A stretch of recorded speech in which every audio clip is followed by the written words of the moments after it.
It's a narrative so unnervingly repetitive, it's become familiar in the U.S. Israel and Palestine don't like each other? This week, our nation was shocked and horrified when a gunman opened fire. As I was leaving the gym, someone warned me not to go outside, that there's a man with a gun. The gunman, the number of casualties, the location, that may all change, but one thing remains the same. The perpetrator in a mass shooting is almost always a man. This is a surprise to you? I'm not really sure what you're getting at. Everyone knows men are more violent overall than women. I'm Imayan, this is AJ Plus, and this Sunday we are on a trip to find out why so many men are mass shooters, what other commonalities they have, and what we can do to prevent it.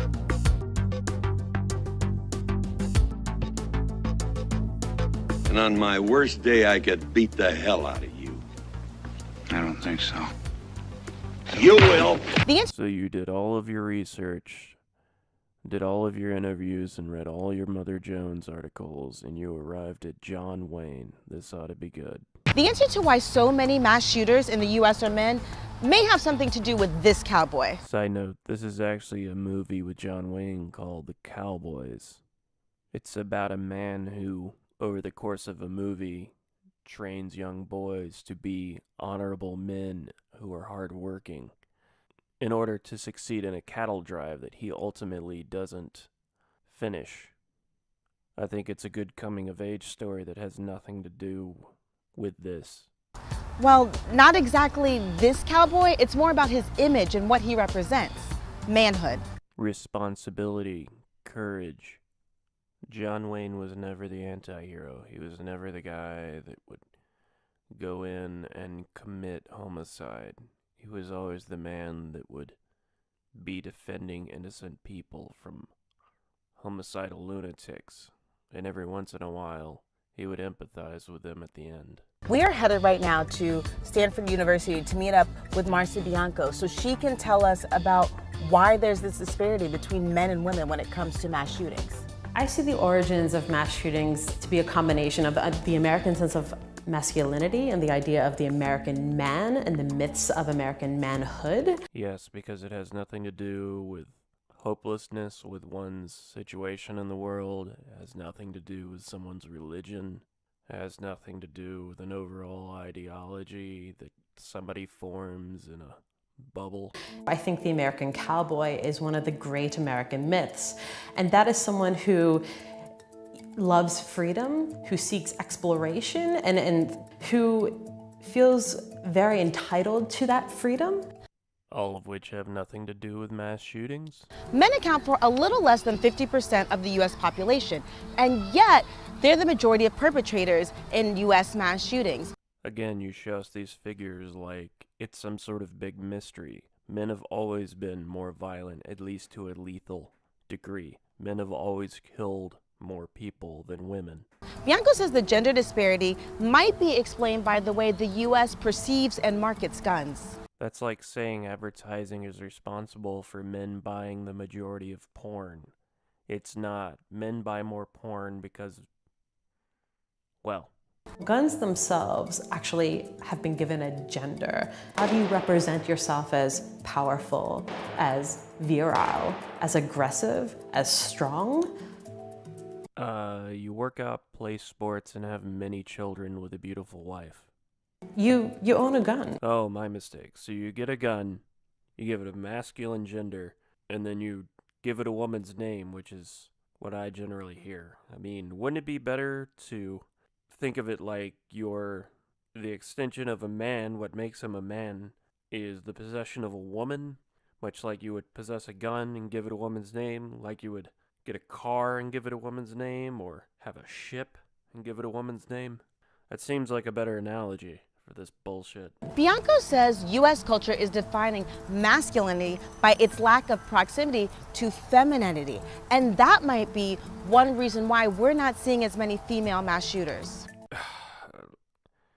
There's a million different reasons these men would do this, but it has nothing to do with men not being more like women or not being closer to women. It's not biological. It is biological. But it is very much cultural. Guns are cultured or kind of codified to be men's toys. Like if you go into a toy store, Guns are not in the girl aisle. Guns are not in the girls' aisle because boys are more likely to play with guns and not the other way around.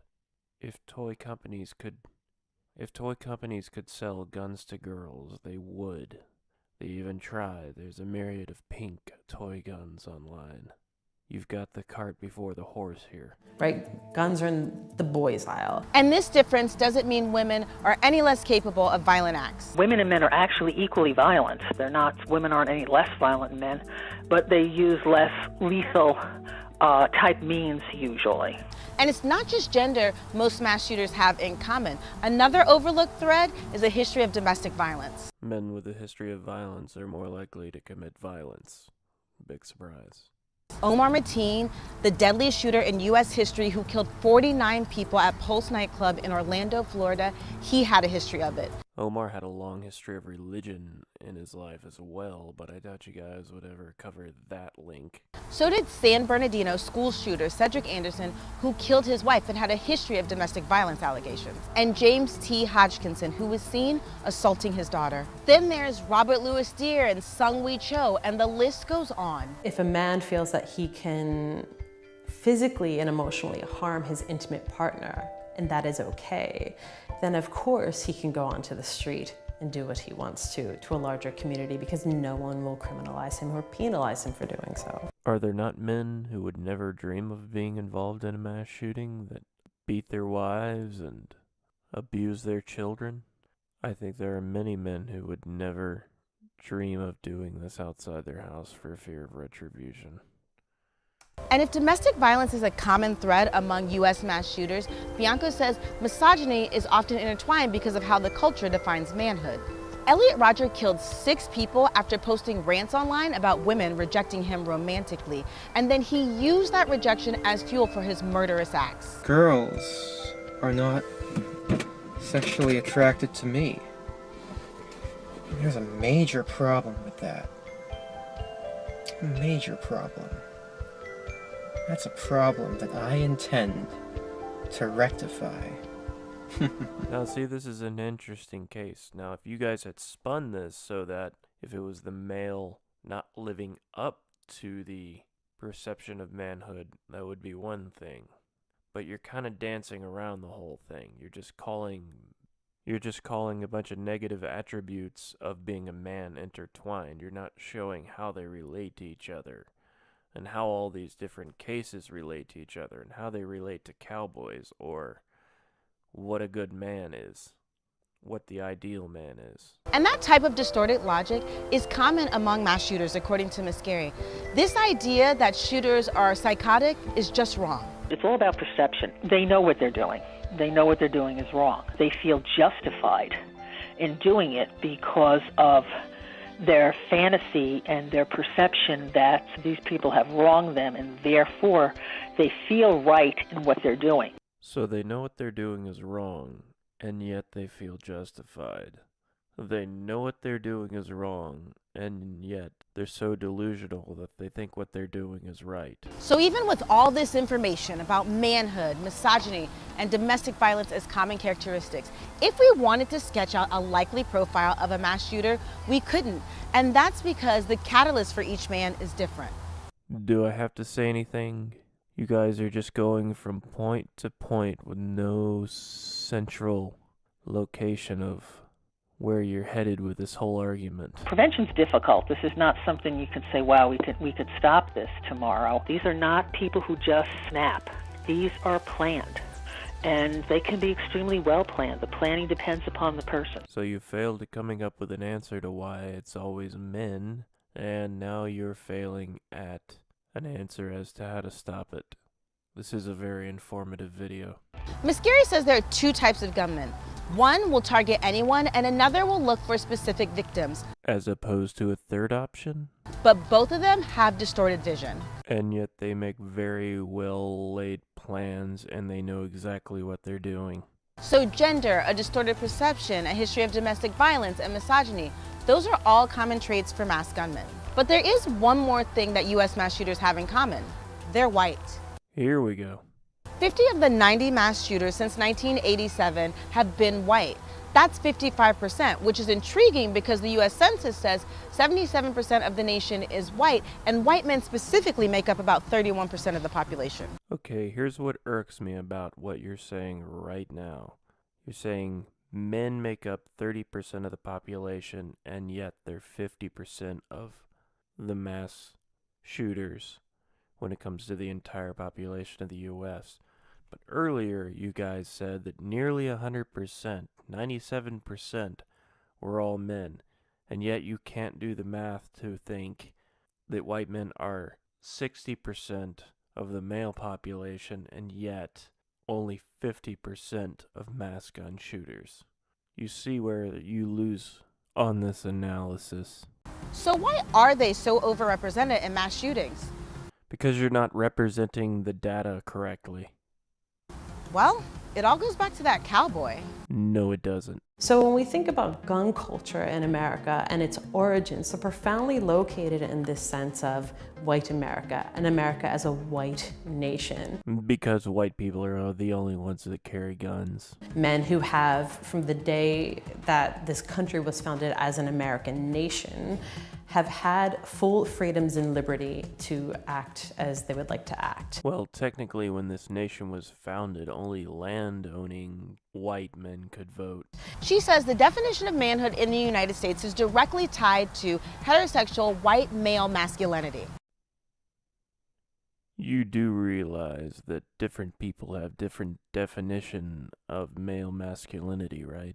White men historically in this country have felt entitled to certain ways of being, and they've seen the world change, and as a result they feel defensive, that they need to take up guns, take up arms, and defend themselves against changes in America. Now, this is a very vague point, but it does kind of speak to the way that all Americans should feel.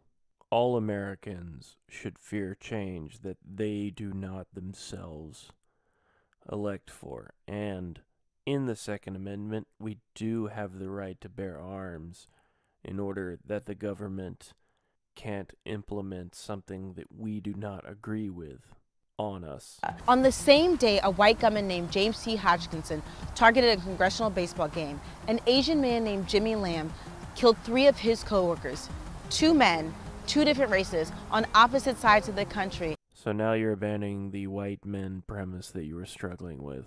So what can we do? How can we fix this? If we had proper gun reform, gun control legislation that actually prohibited open carry, that required background checks, I think in turn we would see a kind of curbing of mass shootings in America. And we've seen this in other countries. Australia hasn't seen a mass shooting in 20 years after enacting gun legislation in 1996. Bianco says that the United States needs gun legislation that fits the 21st century.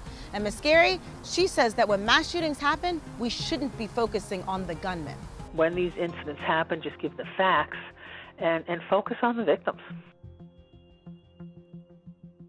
So I can't really say I'm in any disagreement with this, but at the same time, I'm not saying I don't own a gun, or that I'm not going to buy another one anytime soon. So there seem to be a lot of commonalities between mass gunmen in the US. What do you guys think? I think you're full of shit, Pilgrim.